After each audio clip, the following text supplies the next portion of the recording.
2 سال کی شدید تنہائی کے بعد جب ایک نوجوان اور خوبصورت لڑکی نے میرے چیمبر میں آ کر میرا ہاتھ چوما تو میرے اندر سوئی ہوئی عورت ایک جم جاگ اٹھی۔ اس کا جرم اتنا سنگین تھا کہ قانون کی نظر میں اس کا بچنا ناممکن تھا، لیکن اس کی آنکھوں میں جھانکتے ہی مجھے اپنے ماضی کا سب سے بڑا راز یاد آ گیا۔ پھر سڑک پر ہونے والے ایک پر اسرار بائک حادثے نے ہمیں اس موڑ پر پہنچا دیا جہاں اب میرے بیڈ روم میں میں تھی اور وہ مجرم۔ میرا نام سحر ہے اور پیشے کے لحاظ سے میں ایک وکیل ہوں۔ میری عمر اس وقت 28 سال ہے اور میں بیوہ ہوں۔ میرے شوہر کو فوت ہوئے 1 سال ہو گیا ہے۔ ان کی موت ایک پلین کریش طیارے کے حادثے کی وجہ سے ہوئی تھی۔ اپنے شوہر کی وفات کے بعد میں بالکل ٹوٹ گئی تھی۔ وہ مجھ سے بہت محبت کرتے تھے۔ ان کے جانے کے بعد زندگی ایک دم ویران سی ہو گئی۔ بس میں تھی اور میری تنہائیاں۔ لیکن کہتے ہیں نا کہ وقت سے بڑا مرہم کوئی نہیں ہوتا۔ آہستہ آہستہ زندگی کب معمول پر آ گئی مجھے پتہ ہی نہیں چلا۔ میری روزمرہ کی مصروفیات نے سب غم مجھے بھلا دیے تھے۔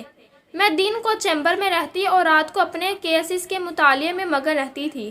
میں ایک بہت خوبصورت لڑکی تھی اور اپنے شوہر کے ساتھ زندگی کو مکمل انجوائے کرتی تھی، لیکن اب میرے شوہر نہیں رہے تھے تو میں اپنی روٹین لائف میں مگن رہنے لگی۔ 1 سال مزید گزر گیا اور میں ایک مشین بن گئی تھی۔ میرے اندر احساسات اور جذبات کی اس قدر قلت ہو گئی تھی کہ کسی بات کا مجھ پر کوئی اثر نہیں ہوتا تھا۔ چونکہ میں اپنے شوہر کی ڈیتھ کے بعد اپنے والدین کے گھر شفٹ ہو گئی تھی تو وہ مجھے ہر طرح سے سمجھاتے اور ہر ممکن دلاسا دیتے، لیکن میں ٹس سے مس نہ ہوئی۔ آخر کار انہوں نے کہا، بیٹی تم ابھی جوان ہو، دوسری شادی کر لو۔ یہ سن کر میں بدک گئی اور بولی، نہیں، میں نے اب شادی نہیں کرنی، میں اپنی اسی زندگی میں خوش ہوں۔ تو وہ خاموش ہو گئے۔ میرا روٹین کا کام جاری تھا، لیکن ایک دن میری زندگی میں ایسا آیا جس نے میری زندگی ہی پلٹ دی۔ ہوا یوں کہ میں اپنے چیمبر میں بیٹھی اپنے روزمرہ کے کام نپٹا رہی تھی کہ 5 آدمی اندر داخل ہوئے۔ 3 بزرگ تھے اور ایک شخص ایسا تھا جس کی عمر 40 سے 45 سال کے درمیان ہوگی۔ اس میں ایک نوجوان لڑکا تھا جس کی عمر غالباً 24 سے 25 سال ہوگی، دراز قد اور خاصا سمارٹ۔ اندر داخل ہو کر وہ میری طرف دیکھنے لگا تو میں نے انہیں بیٹھنے کا اشارہ کیا۔ وہ سب میرے ٹیبل کے سامنے اور طرف رکھی کرسیوں پر بیٹھ گئے تو میں نے اپنے پیشہ ورانہ انداز میں پوچھا، جی فرمائیے کیا مسئلہ ہے؟ ان میں سے ایک بزرگ اپنا گلا صاف کر کے بولے، بات یہ ہے وکیل صاحبہ، یہ جو لڑکا ہے، انہوں نے سمارٹ لڑکے کی طرف اشارہ کیا، اس پر الزام لگایا ہے کہ یہ ایک لڑکی کی خاطر اس کے گھر داخل ہوا ہے۔ پھر وہ تفصیل سے بتانے لگے کہ وہ کون ہے، کس نے کیس کیا، یہ کیسے اس کے گھر داخل ہوا اور کیسے ضمانت ہوئی۔ میں نے غور سے اس لڑکے کو دیکھا۔ دیکھنے میں تو وہ خاصا معصوم تھا، لیکن میں مرد کی نیچر کا بہت اچھی طرح جانتی تھی۔ میں بولی، جناب، میں اس کیس کا لڑنے کو تیار ہوں، اب مجھے ضمانت کی فائل اور اس کے کیس کی فائل لا دیں۔ جب سب کچھ کلیئر ہو گیا تو میں نے ان سے کہا، اب آپ تھوڑی دیر کے لیے باہر چلے جائیں، مجھے اس سے کچھ اکیلے میں پوچھنا ہے۔ وہ سب باہر چلے گئے اور اب صرف میں اور وہ لڑکا وہاں رہ گئے۔ میں نے اس لڑکے کی آنکھوں میں دیکھا اور پوچھا، ہاں تو دانیال صاحب، کیوں آپ اس معصوم لڑکی کے گھر گئے؟ وہ اس اچانک اور سخت سوال کے لیے قطعی تیار نہیں تھا اور گھبرا کر بولا، نہیں وکیل صاحبہ، میں نہیں گیا، اس نے مجھ پر جھوٹا الزام لگایا ہے۔ میں اپنی ریولنگ کرسی سے اٹھی، اس کے سامنے کھڑی ہو گئی اور بولی، دیکھیں دانیال صاحب، اب مجھے سچ بتا دیں کہ آپ گئے ہیں یا نہیں، ورنہ بعد میں مجھے پتہ چل جائے گا اور پھر آپ کے لیے مشکل ہوگی۔ وہ تھوڑی دیر خاموش رہا، پھر اس نے اس بات میں سر ہلا دیا۔ میں نے پوچھا، مجھے تفصیل سے سچ بتاؤ۔ تو وہ بتانے لگا، یہ 2 ہفتے پہلے کی بات ہے، میری ایک کلاس فیلو تھی انم، جسے میں پسند کرتا تھا۔ ایک رات میں اس کے گھر گیا اور انم کے ساتھ پیار بھری باتیں کر ہی رہا تھا کہ اس کے گھر والے فوراً آ گئے اور انہوں نے مجھے پکڑوا کر حوالات میں بند کروا دیا، لیکن میں نے ضمانت پر رہائی لے لی ہے۔ یہ کہہ کر وہ خاموش ہو گیا۔ اس کی فائل پڑھنے کے بعد بظاہر تو اس کے بچنے کے امکانات بہت کم نظر آتے تھے، سارے ثبوت اس کے خلاف جاتے تھے۔ خیر، یہ سب کچھ سوچتے ہوئے میں نے اسے جانے کی اجازت دے دی۔ جاتے ہوئے جب اس نے اپنا ہاتھ مجھ سے ملایا تو مجھے عجیب سا لگا۔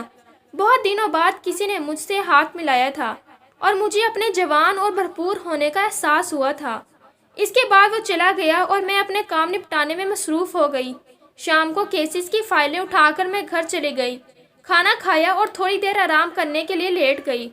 ریسٹ کرنے کے بعد میں اٹھی اور اپنے اسٹڈی روم میں چلی گئی اور فائلیں اٹھا کر دیکھنے لگی۔ فائلیں پڑھتے پڑھتے ایک دم دانیال کے نام والی فائل سامنے آ گئی۔ میری آنکھوں کے سامنے ایک جھمکا ہوا اور اس ہینڈسم لڑکے کا چہرہ میری آنکھوں کے سامنے آ گیا اور میں اس کے خیالوں میں گم ہو گئی۔ تھوڑی دیر بعد میں نے فائلوں کو ان کے حال پر چھوڑا اور اسٹڈی روم سے باہر نکل کر کمرے میں آ گئی اور اپنا منہ تکیے میں چھپا کر اپنی پرانی یادوں کو یاد کرنے لگی۔ ایک فلم سی میری آنکھوں میں چلی اور وہ سارے مناظر جو یونیورسٹی اور میری شادی سے ریلیٹڈ تھے میرے ذہن میں گھومنے لگی اور میں 5 سال پیچھے چلی گئی۔ اس وقت میں پنجاب یونیورسٹی لاہور سے LLM کر رہی تھی۔ میں لاء کے ڈپارٹمنٹ میں اپنا ایک مقام رکھتی تھی کیونکہ میں بہت خوبصورت اور ماڈرن لڑکی تھی۔ میری یونیورسٹی میں کئی لڑکیوں سے دوستی تھی جو میری بہت رسپیکٹ کرتی تھیں اور میں وہ واحد لڑکی تھی جس نے لڑکوں کی آنکھوں میں اپنے لیے پیار دیکھا تھا۔ اپنی خوبصورتی اور حسن سے میں نے بہت سے لڑکوں کو اپنا گرویدہ بنایا ہوا تھا۔ جب میں فائل ایریا میں تھی تو بزنس ڈپارٹمنٹ کی ایک لڑکی عائشہ سے میری دوستی ہو گئی۔ عائشہ بہت ہنس مکھ تھی اور باتیں کرتے کرتے اس کا منہ نہیں تھکتا تھا۔ ایک دن میں کینٹین گئی تو عائشہ ایک لڑکے کے ساتھ بیٹھی گپ شپ کر رہی تھی۔ میں نے بھی اپنے قدم ان کی طرف بڑھا دیے تو مجھے دیکھتے ہی عائشہ کی آنکھیں کھل گئیں۔ وہ مجھے اپنی ساتھ والی کرسی پر بٹھاتے ہوئے اس اجنبی لڑکے سے میرا تعارف کرواتے ہوئے بولی، یہ میری بہت ہی اچھی دوست سحر ہے نا؟ وہ اجنبی لڑکا اس کی بات کاٹتے ہوئے شوخی سے بولا اور زیرلا مسکرانے لگا۔ میں حیران رہ گئی اور عائشہ بھی، کیونکہ اس لڑکے کو میں نے کبھی نہیں دیکھا تھا اور نہ کبھی عائشہ نے میرا تعارف اس سے کرایا تھا۔ عائشہ جھٹ سے بولی، احمر تمہیں کیسے پتا ان کا نام؟ وہ مسکرایا اور بولا، تم سارا دن میرے سامنے جس لڑکی کی خوبصورتی کی تعریف کرتی رہتی ہو یہ محترمہ اس معیار پر پوری اترتی ہیں اور انہیں دیکھتے ہی تمہارے چہرے پر جو خوشی تھی اسے دیکھتے ہوئے میں نے فوراً اندازہ لگا لیا تھا کہ یہی سحر ہیں۔ لڑکے نے وضاحت کی تو میں اس لڑکے کی فراست کی قائل ہو گئی۔ وہ میری طرف عجیب نظروں سے دیکھ رہا تھا اور میں انجانے میں احمر کے بہت قریب آ گئی تھی۔ احمر MBA کر رہا تھا، اس کے ڈیڈی کا اپنا بزنس تھا۔ ہم نے ایک ساتھ ہی ایجوکیشن کمپلیٹ کی اور میں نے لاہور ہائی کورٹ میں ایک ماہرہ وکیل کے تحت پریکٹس شروع کر دی، لیکن میری اور احمر کی ملاقاتوں میں کوئی فرق نہیں آیا۔ ہم ایک دوسرے کو شدت سے چاہنے لگے تھے اور آخر کار وہ وقت آ گیا جب میں سحر سے سحر احمر بن گئی۔ میرے نام میں ایک پیارے لفظ کا اضافہ ہو گیا۔ کتنی بڑی شادی تھی اور اتنا ہلا گلا میری یونیورسٹی کی سہیلیوں اور احمر کے دوستوں نے کیا، جو میری چند خوبصورت یادوں میں سے ایک تھی۔ ایک لڑکی کی زندگی میں اس کی شادی کا لمحات تو سب سے خوبصورت ہوتے ہیں جب وہ رخصت ہو کر پیا کے گھر سدھار جاتی ہے۔ خیر وہ لمحہ آ گیا جب میں احمر کے کمرے میں صرف اس کے لیے سجی سنوری بیٹھی ان کا انتظار کر رہی تھی۔ کافی دیر بعد وہ کمرے میں داخل ہوئے اور میں نے جلدی سے چہرہ چھپا لیا اور سیدھی ہو کر بیٹھ گئی۔ وہ آہستہ سے میرے پہلو میں بیٹھ گئے اور میرے چہرے سے دوپٹہ اٹھا دیا تو مجھے نہ جانے کیوں شرم آ رہی تھی، حالانکہ یہ وہی احمر تھا جس کے ساتھ میں گھنٹوں باتیں کرتی رہتی تھی۔ انہوں نے اپنی جیب سے ایک مخمل کی ڈبی نکالی اور اس میں سے ایک خوبصورت انگوٹھی نکال کر مجھے پہنائی اور بولے، میری جان یہ تمہارے قابل تو نہیں ہے لیکن سچے اور مخلص جذبوں کی نشانی سمجھ کر رکھ لو۔ میں وہ انگوٹھی چومتے ہوئے بولی، یہ میرے لیے سب کچھ ہے۔ اس کے بعد کافی دیر تک ہم دونوں پیار بھری باتیں کرتے رہے اور اب میرا ان کے بغیر اور ان کا میرے بغیر ایک پل بھی دل نہیں لگتا تھا۔ جب وہ آفس ہوتے تو میں کئی بار انہیں فون کرتی اور جلدی کام ختم کر کے گھر آنے کا کہتی۔ پھر جب ان کے آنے کا وقت ہوتا تو میں خوب سجی سنوری ان کا استقبال کرتی تھی۔ یہ سلسلہ چلتا رہا اور ہماری محبت دن گزرنے کے ساتھ ساتھ بڑھتی جا رہی تھی۔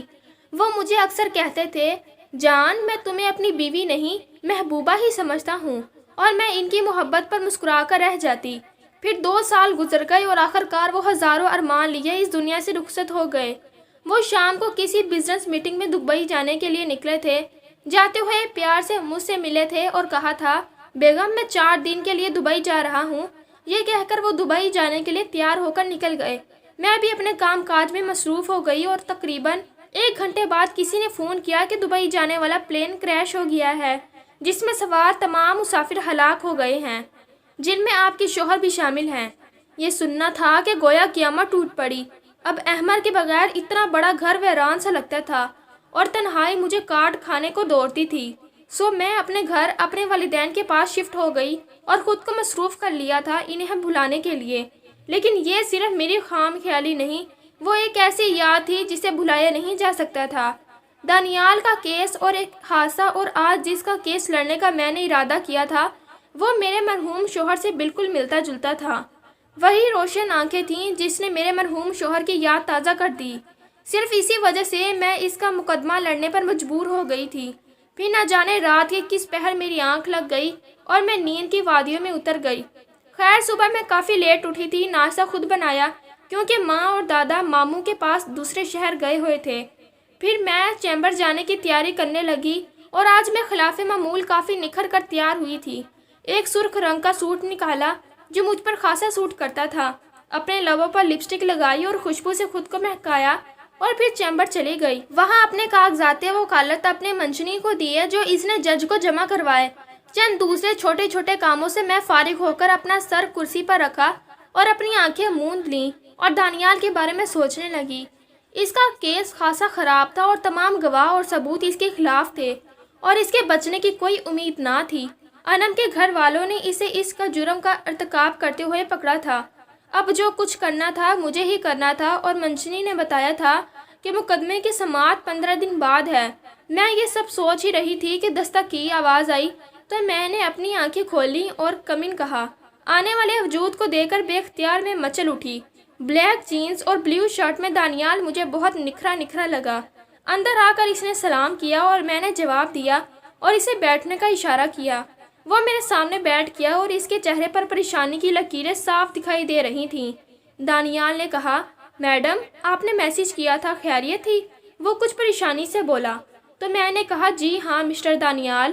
میں نے گلا صاف کرتے ہوئے کہا، بات یہ ہے کہ مجھے افسوس سے کہنا پڑ رہا ہے کہ میں آپ کے لیے زیادہ ریلیف نہیں لا سکوں گی۔ انم کے گھر والوں نے آپ کو رنگے ہاتھوں پکڑا ہے اور یہ ایک ایسا پوائنٹ ہے جس پر کوئی دلیل کارگر نہیں ہو سکتی۔ اس کا چہرہ پریشانی سے بگڑ گیا اور اس کے ماتھے پر اے سی میں بھی پسینے کے قطرے صاف دکھائی دینے لگے۔ وہ کانپتی ہوئی آواز میں بولا، کیا آپ کوئی بھی ایسا حل نہیں ہے؟ میں نفی میں سر ہلاتے ہوئے بولی، نہیں، کوئی بھی چیز آپ کو نہیں بچا سکتی۔ اب وہ کافی دیر سر جھکائے بیٹھا رہا اور میں اس کی حالت سے محظوظ ہوتی رہی۔ پھر میں نے خاموشی توڑی اور بولی، دانیال صاحب، ایسے کاموں کا پھل ہمیشہ کڑوا ہوتا ہے اور آپ کو اپنے کیے کی سزا بھگتنی پڑے گی۔ تب وہ بولا، میڈم میں اپنے کیے پر بہت شرمندہ ہوں اور میں وعدہ کرتا ہوں کہ آئندہ ایسا نہیں کروں گا۔ وہ لرزتی ہوئی آواز میں بول کر چپ ہو گیا۔ میں نے ایک لمبی سانس خارج کی اور دھیمے لہجے میں بولی، مسٹر دانیال، جوانی بڑی بے درد ہوتی ہے لیکن انجام بہت برا ہوتا ہے۔ اب تو آپ بالکل مایوس ہو گئے ہیں۔ مایوسی گناہ ہے اور ایسا کوئی بھی مسئلہ دنیا میں نہیں ہوتا جسے حل نہ کیا جا سکے۔ میں نے گویا سسپینس پیدا کرتے ہوئے کہا۔ اس نے حیرانی سے میری طرف دیکھا۔ چند لمحے پہلے اس کے ناز بچنے کی نوید سنا رہی تھی اور اب ایک ایسی بات کر دی تھی کہ وہ چونک گیا تھا اور میری طرف اپنی آنکھیں پھیلا کر دیکھنے لگا۔ میں نے مسکراتے ہوئے اپنی بات جاری رکھی اور بولی کہ جو طریقہ میں بتانے جا رہی ہوں تھوڑا تیز ہے لیکن اس سے تمہارے بچ جانے کے امکانات روشن ہیں۔ پھر میں اسے ساری تفصیل بتاتی گئی اور وہ میری ایک ایک بات کو سنتا گیا اور ساری بات سنانے کے بعد میں نے اسے جانے کا کہا اور جلدی یہ کام نپٹانے کو کہا۔ وہ اٹھا اور فرتے جذبات میں بولا کہ میڈم آپ عظیم ہیں۔ یہ کہہ کر اس نے میرے ہاتھ کو اپنے ہاتھ میں لے کر چوم لیا اور خوشی سے باہر چلا گیا۔ پھر وہ دن گزر گیا اور اگلے دن وہ میرے پاس آیا اور اس کے چہرے سے خوشی ٹپک رہی تھی۔ وہ بولا، میڈم ایک کام تو ہو گیا ہے لیکن دوسرا تھوڑا گھمبیر ہے، لیکن وہ بھی جلدی ہو جائے گا۔ میں مسکرا اٹھی۔ پھر میں نے کہا کہ میں گھر جا رہی ہوں، آج کچھ کام ہے۔ میں اور وہ ایک ساتھ باہر نکلے اور ہم باتیں کرتے کرتے جا رہے تھے اور پھر سڑک پر آ گئے۔ میرا گھر قریب تھا اس لیے میں گاڑی نہیں لیتی تھی، ہر روز رکشہ پکڑ کر گھر پہنچتی تھی۔ میں رکشہ کی تلاش میں ادھر ادھر نگاہیں دوڑا رہی تھی کہ دانیال اپنی ہیوی بائک پر میرے سامنے نمودار ہوا اور بولا، میڈم میں آپ کو چھوڑ دیتا ہوں۔ میں نے تھوڑا پسو پیش کیا، پھر بیٹھ گئی اور اس نے بائک روڈ پر ڈال دی اور میں نے اس کی پیٹھ پر ہاتھ رکھے ہوئے تھے۔ پھر اچانک میرے گھر کی گلی کا ٹرن موڑ لیتے ہوئے اس کی بائک ایک گاڑی سے ٹکرا گئی اور میں اچھل کر دور جا گری اور میرے پاؤں بری طرح کچلے گئے۔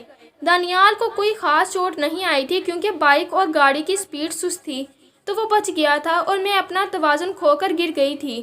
پھر وہ جلدی سے مجھے قریب کے ایک ہسپتال لے گیا اور مرہم پٹی کے بعد وہ مجھے میرے گھر لے آیا۔ میں اس کا سہارا لیے ہوئے تھی اور گھر کی طرف چل رہی تھی۔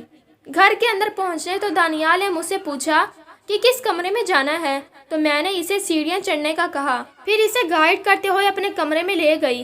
وہ مجھے میرے کمرے میں لے آیا اور میرے بستر پر مجھے آہستگی سے بٹھا دیا اور وہ میرے سامنے کرسی پر بیٹھ گیا اور تھوڑا شرمسار ہو کر بولا، مجھے معاف کر دیجئے کہ میں آپ کو صحیح سلامت گھر نہ پہنچا سکا اور میری غلطی ہے آپ کو اس اسٹیج پر پہنچا دیا۔ میں بولی، آپ کا دھیان کہاں تھا؟ میرے اس سوال پر وہ ہکا بکا رہ گیا اور اس کا چہرہ سرخ ہو گیا، اور میں بھی خوب جانتی تھی کہ وجہ کیا تھی۔ اب جبکہ اتنے سخت لہجے میں نے جو سوال پوچھا تھا، اس کا وہ کیا جواب دیتا، لیکن اس کا جواب اس کی آنکھوں میں صاف دیکھ سکتی تھی۔ وہ خاموش نظروں سے میری طرف دیکھ رہا تھا تو میں ایک دم کھلکھلا کر ہنس پڑی، اور وہ شاید یہ سمجھ رہا تھا کہ چوٹ نے میرے دماغ پر اثر کیا ہے، تبھی تو میں پاگلوں کی طرح ہنسنا شروع ہو گئی ہوں، اور وہ بغور میری حرکات دیکھ رہا تھا۔ میں تھوڑی دیر ہنسی اور پھر خاموش ہو کر اس کی طرف قاتل نظروں سے دیکھنے لگی۔ اس نے چند لمحوں میری آنکھوں میں دیکھا اور پھر اپنی نظریں جھکا لیں۔ میں نے کہا، دانیال ادھر آ، تو اس نے ایک دم میری طرف دیکھا اور کرسی سے نہ اٹھا۔ پھر میں نے کچھ منہ سے کہا اور اپنی انگلی کو ہلاتے ہوئے اسے اپنے پاس بلانے لگی۔ وہ آہستگی سے اٹھا اور آہستہ آہستہ چل کر میرے پاس آیا اور بیٹھ گیا۔ اس خاموش رات میں سحر کے ایک اشارے پر دانیال اس کے بالکل قریب آ کر بیٹھ چکا تھا۔ ایک طرف پیشہ ورانہ اخلاقیات تھیں اور دوسری طرف دل میں جاگتے ہوئے پرانے جذبات۔ اب یہ قربت ان کی زندگیوں کو کس سمت لے جائے گی؟ کیا سحر دانیال کو بچا پائے گی یا خود اس کی محبت کی گرفت میں آ جائے گی؟ اپنی رائے کا اظہار کمنٹس میں ضرور کیجیے گا اور اگلی قسط کا انتظار کریں۔ شکریہ۔